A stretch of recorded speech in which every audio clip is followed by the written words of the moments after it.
Hi, welcome. We're going to talk about bedtime routines today, why they are all important, and how to do them well. So, thank you for joining me. I definitely want to just go over why bedtimes are so important, the things you need to have in every bedtime routine, when to start a bedtime routine, sample routines for various ages, troubleshooting some common problems, and finally, the secret to success. So, bedtime routines are the foundation for a good night's sleep. Because I know some of you might be thinking, well, what's so important about the routine? I want my child to sleep through the night, or I want to stop those early wakings. And I understand all that, but bedtime routines are actually a foundation that will help you get to those things that you are curious about. So let me introduce myself first. My name is Kate Curry. I'm a certified sleep coach. I also have a master's degree in education and a master's degree in psychology, in which I was going to be a marriage and family therapist at one point, and then I decided to get into special education. I was a special education teacher for over 10 years, and it was just a really wonderful job. And then I ended up having my daughter, who just really threw a wrench in all those plans, and she was the one who helped me decide that I wanted to be a certified sleep coach. So I understand where some of you are coming from as far as the struggles with sleep. So she's almost 2 years old now, and we've figured it out. Although every day's a new day, and I just love helping families. I've always gotten into professions and education, everything to help families. So I'm so happy to be able to do this and share this ability to help your child sleep. It is just such a wonderful thing when it all comes together. So first, why are bedtime routines important? So even just think about you as an adult. Think about your bedtime routine. And you might be saying, well, I don't really have a bedtime routine. I put on my pajamas and watch TV and fall asleep. Well, there you go. You have something, even if it's simple. Because if you think about those days where you have to work late or you went out, with friends and you don't normally do that. And then you think, okay, I'm just going to rush home and jump in bed and I'll get to sleep right away. But you don't. If you throw yourself off of your routine and you're busy and you're doing other things, it's a lot harder to fall asleep. And so the same thing applies to our kids. They like to have an idea of what's coming next. So why are bedtime routines important? Well, it's a really great time to connect with your child, for one, especially those working parents who are out of the home. It's really nice to have this time at the end of the day and have it be a pleasant time at the end of the day where you can really connect. It's a great time to be present, to really be in the moment. So we're talking about no cell phones, no checking emails, looking over at your social media. This is a real time to be with your child. It's peaceful. It's a nice calm send off to dreamland for them. It cues them that it's time for a sleep, especially our real young guys that we're going to talk about. It does lead to less night wakings. When a child goes to sleep in a calm and peaceful way, they are more likely to sleep through the night. And this is also a great place to start independent sleep and to work on helping your child become an independent sleeper, as we will also talk about.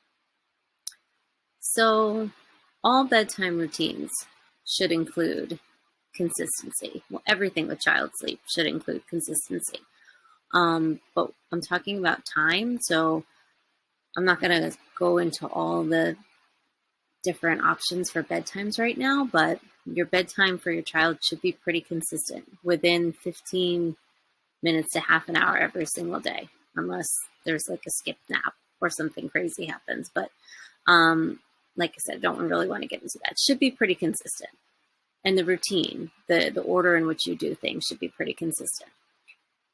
It should be a peaceful environment. So really your whole house should start winding down around the children's bedtime. So I'd say about an hour or so beforehand, before the child will be in bed. You can dim the lights. Some people like to play soft music.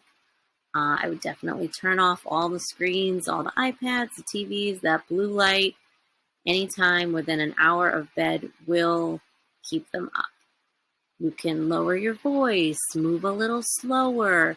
Your environment in your home should feel very different about an hour before bed than it does in the middle of the day when people are running around and kids are playing and the lights are on. Every light is on, I'm sure.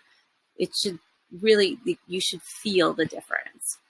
The routine should also have a focus on your child. As I was mentioning before, this is a really great time for you to focus in on your child, kind of leave, the rest of the day or the work day behind. And a positive vibe for sure, which I will also talk about later. So when can you begin a bedtime routine? Actually, from day one. So when you bring that little baby home from the hospital, you could definitely start a very, very simple bedtime routine, which I will get into in a moment. And then obviously the routine will change as the children get older. You really want to adjust your routine so that it continues to fit them. But this is something you can start right away. So here they are, newborn bedtime routines. And before I get to it, I just want to say this image is not a safe sleep image. I would never put a newborn under a blanket or next to a puppy, but I just thought that it was really cute, and I made sure that I said something about it. So that is not safe sleep. That is just an adorable infant next to an adorable little puppy. But do not do that with your own child. So for newborns, the goal is that you're cueing that sleep is coming. So they're very young and they're just learning everything. They're learning from they know nothing to whatever they'll end up knowing. And so this is more of a behavioral thing. They're just learning that one thing comes after another thing. When this happens, then this happens. So you're just cueing them that when this routine starts going, then it's going to be time for me to sleep, so that they understand. So some possibilities for a newborn bedtime routine would be a bath, a baby massage. I have this nighttime soothing lavender massage that I used to use all the time with my little one. We still use it sometimes, actually. A song. The swaddle is good when they're newborns. Turning on the white noise. Feeding with a big asterisk next to it, which I will discuss in a second. Putting on the PJs, a book. And a book for a newborn, I know a lot of you might think, well, that's ridiculous. But a book might just be looking at the cover. It might just be feeling a book. It might just be you're just getting into a routine. They don't have to sit there and listen to you read a book. There will be plenty of time for that as they get older. But even, if they're 3 or 4 months old and simply looking at, the cover of a book might be something. Getting a good night phrase. It's very, very important to say the same phrase every single night. And then we used to use gripe water in my house, which is just this, I think it probably is basically just water, but it's said to, help with tummy troubles and soothing. And I don't know, we liked it. My daughter actually still likes it, so she's still using that. But let me get back to the feeding with the big star here. Feeding is definitely something that will be part of a newborn's bedtime routine since they're eating all the time. But you definitely want to try to avoid feeding being the last thing before bed or having them fall asleep while feeding. That's a very tough association to break later on. So even if, feeding, I will say as they grow older, you're going to want to move feeding away from bedtime even further. But as newborns, even if you do the bath and you change the diapers, you look at the cover of a book, you feed, and then you sing a song and turn on the white noise and put them in the crib, then that would be considered fine. You're breaking that feeding to sleep. You're breaking that feeding immediately before sleeping by adding in a book or even adding in the swaddles. You just want to have one short activity just to break it up. And that will help you in the long run for more independent sleeping. So things to keep in mind, it shouldn't be longer than 30 to 45 minutes. Newborns are not awake that long anyways, so you don't want to spend too much time keeping them awake right before bedtime. And it may be really hard to have what's considered a real bedtime before 2 months of age. So before 2 months of age, kids are really still developing their circadian rhythm, and developmentally, they just don't really have a big chunk of sleep that predictably happens at nighttime. So I would say when they're that young, you kind of just pick a time that you feel like is bedtime. Maybe it's a time when you're going to try to get some sleep. So even if it's 9 o'clock at night and you say, okay, this is the bedtime, do your routine then every night at that same time. I understand napping and sleeping is pretty random those first 2 months, but pick a time in the evening, call it bedtime, do a little routine. After that, starting at like 3 months, 4 months, they probably will start to have a more predictable quote unquote bedtime where they will start getting a little bit longer of a chunk of sleep in the evening. It's probably like 7 or so. And then you would do the bedtime then. If you're doing the bedtime routine and the baby starts to fall asleep, you don't have to continue on. Especially you wouldn't want to continue on with a sleeping baby in your arms. If they seem to be getting really sleepy and you're working on independent sleep, I would put them in the crib. I would put them in the crib awake and just a little bit like on their way out. And that's a great way to work on independent sleep. And then just pick and choose from some of the things I said in the previous list. You do not have to go through all of that, nor would I recommend you going through all of that. What suits your child? What suits your personality? Pick things that are going to work for you. Now I'm talking about babies. So baby bedtime routine. So this is more like 4 or 5 months on the younger side, up through about 16 months, I would say. And the goal of these bedtime routines, you're soothing, you're calming them. And if you're looking for those things such as sleeping through the night and no more early mornings, then you should also be practicing independent sleep. So the possibilities for baby bedtime routines, there's a lot of similar things to newborns, but it's just going to look a little bit different. So a bath, and again, I don't think I mentioned this earlier. A bath does not have to be this long 45-minute, hour-long playtime. Like a bath can be 5 or 10 minutes to just kind of wash up and go, especially if it's going to be part of the bedtime routine. You can make baths like a big fun thing, but then don't include it in the bedtime routine because then it's just extending the time that this takes every night, like just way too long. You really want this to be less than 45 minutes. You could still do a baby massage or a song that they know, or you could maybe start adding in a little bit more talking or praying or something where you're leading it. Turn on the white noise. Again, feeding, same thing. Don't feed. If you're working on independent sleep, feeding should not be right next to sleep. Add in something, move that feeding back. As the kids are getting older too, if I'm saying this is for 4 to 16 months, if your child is about a year old, you can move that feeding right out of the bedtime routine. Just move it. Even before the bedtime routine, if you want to have them have a bottle or a snack outside of the room, but don't bring feeding any closer to sleep than you need to. Diaper change, books. Now here, you have kids that might want to look at a picture book or they like to hear you read a picture book. So things are changing a little bit. Kids this age, as they get a little bit older, more closer to like the 1 year, they love to say night-night to things in the room. It's a really nice thing. Whether or not they can say night-night or what the things are, maybe it's just you, but you go around the room. Night-night lamp, night-night pillow, night-night rocking chair, whatever it is you got in there. I would say pick, a few. I wouldn't go crazy because otherwise every night you're going to be in there trying to remember the 50 things that you said the night before.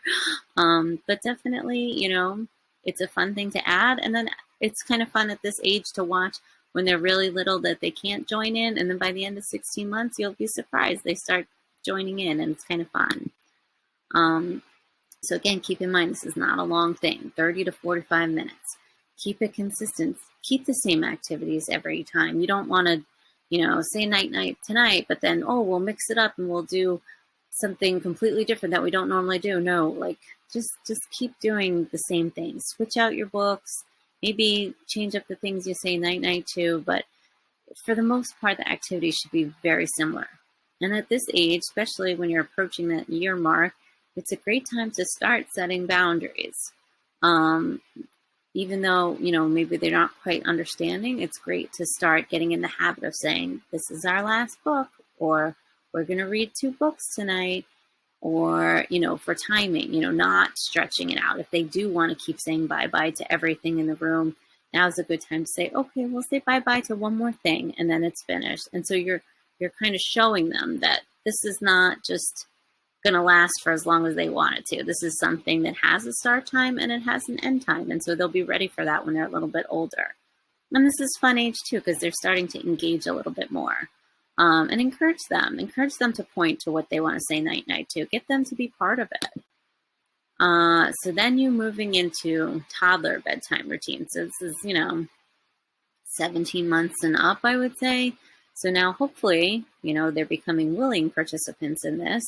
But especially if you've set the stage from when they were younger, they kind of have the idea of what bedtime looks like.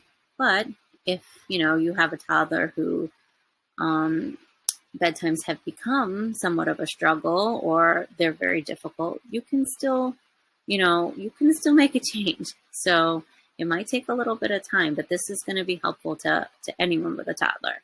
So your goal with the toddlers is to connect with them, to calm them down, and close the eyes. I say close the eyes because when it comes to toddlers, it's about getting them to want to sleep. Babies, it's a little bit more about setting up the routine, the environment, and kind of just setting the scene for them. And then they're falling asleep. With toddlers, especially if you're struggling with toddlers, you want to get them to want to sleep. And a lot of toddler sleep training, per se, is done during the daytime outside of the bedroom and really working on their mindset. So really getting them to want to come to bedtime and making this an enjoyable routine for both of you will go a long way with a toddler. So possibilities for toddler bedtime routines, again, books, breathing, simple breathing activities. Even if you want to just pick a number, 3. We're going to take 3 deep breaths today, and you can show them how to do it, how to take a deep breath, how to hold their breath, how to breathe out. Or maybe they could put a stuffy on their tummy and watch the stuffy go up and down. That's a great way to get in some breathing. A song, or talk, or pray. And now at this point, they can talk back to you, so you can ask them, what did you like about today? Gratitude. I love gratitude with little kids. And you don't have to say gratitude. You don't even have to say thankful for if that's not really in their vocabulary yet. You can say, what made you happy today? Tell me the things that made you happy. What do you love? And you should join in too. Say some things that you love. I mean, it's actually just a really nice thing as an adult to have a moment to think about all the things you're grateful for, but to also model it for your kid. You could do meditation. There's that app right there, Insight Timer app, has a kids section, and then you could pick a time. So it could be 2-minute kids meditation. And then they'll just go through a couple of activities, and it's kind of a really cool thing. I love a proud of you moment too. I love to pick a time during the day where you saw something that your kid did that made you just really proud of them. And it's a really wonderful because you find yourself during the day looking at your child, wanting to find this moment that you're going to say later on in the day. And the child too goes through the whole day thinking, well, that could be a moment where they'll say later on today, that was the moment they were proud of me. So it really puts a positive spin on the whole day. Jammies, books, brushing teeth, a yoga pose, I wouldn't get too crazy with the yoga poses. I mean, maybe just one or two because it can get a little bit silly. But, look them up. There's like a million of them online that you could choose from. Some audio stories, sometimes people, some kids are overstimulated by too much like pictures in the books. So even just, having the lights real dim, and you can go online and find some audio stories where they kind of talk in a soothing voice, so that stories become more of a soothing activity than like getting them really energized. And then going over sleep rules. If you have sleep rules for your toddler, which is a really great idea, maybe you have a little poster in your room, you just go over those before it's time for bed. Keeping in mind with toddlers, you really don't want it to last longer than 30 minutes. I find that after 30 minutes, kids start to think that this is something that could last for hours. And I know that there are parents out there whose bedtime routine with toddlers is over 2 hours. And so this is a great way, 30 minutes is a great way to have a routine, but also they understand that there is a start and there is a finish. And it's about this long. It's not going to be longer. Keep it consistent. Do similar activities. It's okay to switch out one activity here and there, but you definitely don't want to just out of nowhere redo the whole routine unless you have a routine now that's not working for you and you really need to just make a big change. And set boundaries and keep them. Bedtime's a really nice time to set some boundaries and keep them in just a really loving way because you're connecting with them at bedtime. You're giving them a lot of attention. You guys are really bonding, but at the same time, you're also holding your boundaries. So if today you're going to do 2 books, then it's going to be 2 books, even if the books go really quick, even if they really, really want that 3rd book. Because if you give into that 3rd book today, they will remember that for weeks. Toddlers have very good memories, and they will remember that time that they got that 3rd book for weeks and weeks. So just say things that you mean and follow through. And offer some choice when possible. Toddlers like to feel like they're in control. They like to feel like they have some sense of, this is their routine too. This is not just you telling them what to do. They're involved. So give them choices when possible. Let them choose which books it's going to be. Let them pick out their pajamas, or let them choose what song they're going to sing. But really engage and listen to your toddler during this time. They need to know, and kids do know, if you're actually really focused in on them or if you're just kind of or pretending to. So don't bring your phone to bedtime.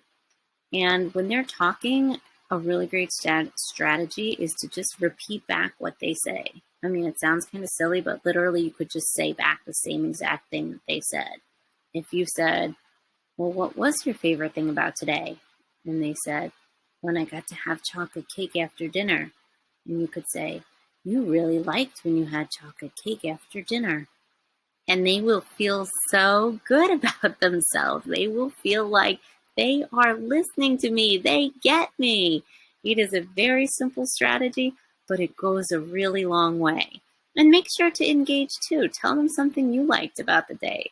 It's a 2-way street. Kids want to hear about you too, especially if you're doing this every night. They start to get the feeling, I say something, then mom says something or dad says something, and it's just a really wonderful time to connect. So now, if you do have a partner around to help at bedtime, that's great. You should use that partner. You guys should take turns doing certain things during the routine so that your child gets used to being familiar with having a different caretaker put them down to sleep. So maybe, one night daddy will end the routine, one night mommy will end the routine. And so this is a great way for them to be ready for when they are sleeping really well, and maybe grandma could come over or you have a babysitter. So it is really great to have other caregivers also partake if they're around. Just stay consistent amongst yourselves. Bedtime routines should still look similar no matter who's doing it. Obviously, people will add their own personality, their own spin, but definitely keep consistent activities. Now, if you are a parent who is doing the routine alone, and especially if you have multiple children, that gets a little bit trickier, and I understand that. So what I find to be most helpful is thinking about what things can you guys do together. And of course, this will look differently depending on the ages of your children. But for most, brushing teeth, putting on jammies, reading a book, doing a song, these are things that can all be done together. Even if one is a little baby and they're just kind of getting dragged along for the ride, they're still in it. They're still part of it. They're together in that way, even if they're unable to partake. But then you really do want to find a special time for each child if you can. Even if this means just a quick talk in their bed, if the kids are sharing a room together, maybe you just go to one bed and then you go to the other bed. Or if you have a partner, you can go and then switch kids. Or go into their room if they're in separate rooms. Just stopping by each child's room and having a couple moments. It doesn't have to be long. If you have two little ones at home, you're not going to get a lot of time. And I understand that. A lot of it will be together. But having just that little extra time where you go in and sit in their room and maybe have a talk or sing a special song. Or if you have a little one at home, just being able to put that baby down somewhere safe, swing or a crib or whatever the baby likes to do, where they could be safe somewhere for 5 minutes. And then you go see your older child and talk to them and give them just special one-on-one time while the baby's somewhere else. That means a whole lot to older kids. Or, if the baby's going to go to sleep too, maybe the older child can help put the baby to sleep. And then, if both your kids are older, it's still nice to have something special with each of them, maybe a special song for each, or maybe you tell a different joke, or there's a prayer that only you two do, or the special night-night phrase that's just for you guys. It makes kids feel really special, and it really helps with that bonding at the end of the day. So we're almost done. And now, as I said in the beginning, here's the secret. The vibe you create during bedtime will determine the success of your bedtime routine. So everything I just said is really important. The consistency and the different activities, really important. But above and beyond all of that, I'll say this again. The vibe that you create, that you're bringing into that bedtime, will determine the success of the bedtime routine. So if you're stressed, your child will stress. If you are calm, your child will calm. So this is a real thing. And energy is a real thing. Energy comes off of people, and kids are very good at picking it up. And I'm sure you are too. I'm sure you've walked into a room when you had no idea what was going on, and you got like a weird feeling like, oh gosh, I just walked into something. Like that's a vibe. That's an energy. Maybe something really weird was going on before you got there. People are arguing or something's uncomfortable, and you would have no reason to know that except that you walked in and you felt that. So kids are the same, and especially during bedtime, because you are so close together. So if you're stressed, if your body is stressed, if you're breathing heavy, your heart is racing, you are acting, you're talking quickly. If you're doing any of this, your child is going to know and feel it and feel the same thing, and they will start to stress too. So what you really need to do is you need to know before bedtime what it is that you have to do so that you can come into bedtime in a really calm way. So, some things I could suggest would be parents taking turns. If you are feeling that stress and your partner is not, let them do it. If nobody's home and it's just you can put your child down safe in the crib, even if they're upset, and step out of the room and take a breath or drink water or do whatever it is that you need to do that you've hopefully decided beforehand is going to make you feel better, and do that, and then go back in. You could also take deep breaths with your child, no matter what age your child is, whether they can breathe with you or not. Or a baby, if you're holding a baby and you start taking deep breaths, they can feel that. They can feel the air going in and out. They can feel you calming down, and they will calm down too. If they're breathing heavy and you're breathing heavy and you begin to slow your breath, your child will slow their breath too. Some parents find it helpful to use mantras. Like maybe you're going to have a mantra that you're going to use during bedtime, if that's a time that stresses you out, and you can say that to yourself before bedtime, or you could say it in your own head if you feel yourself getting stressed out. Say it in the morning when you wake up. Because I understand that for some people, if bedtimes have been hard in the past, I'm looking at you toddler parents where, bedtimes are just long and crazy and like you just don't know how to make it different. You probably are stressed. You just want it to go well and you just want it to be done and you just, maybe even just need a break. Everyone feels that. But then you're walking into this situation feeling very stressed. Or for parents who are just starting a new sleep training method, you are going into this feeling anxious because you're going to do something new and you're not sure how your child is going to respond. However, you're kind of setting yourself up not for success if you're anxious throughout the bedtime routine. So it's really, really important before you go in on that first night that you want to do this and know what is it that you need to do so that you can calm down, so that you can be present, so that you can be peaceful and calm and help your child start their night on that foot. So that is really the ticket right there. That is the key. So that's it. Thank you again for joining me.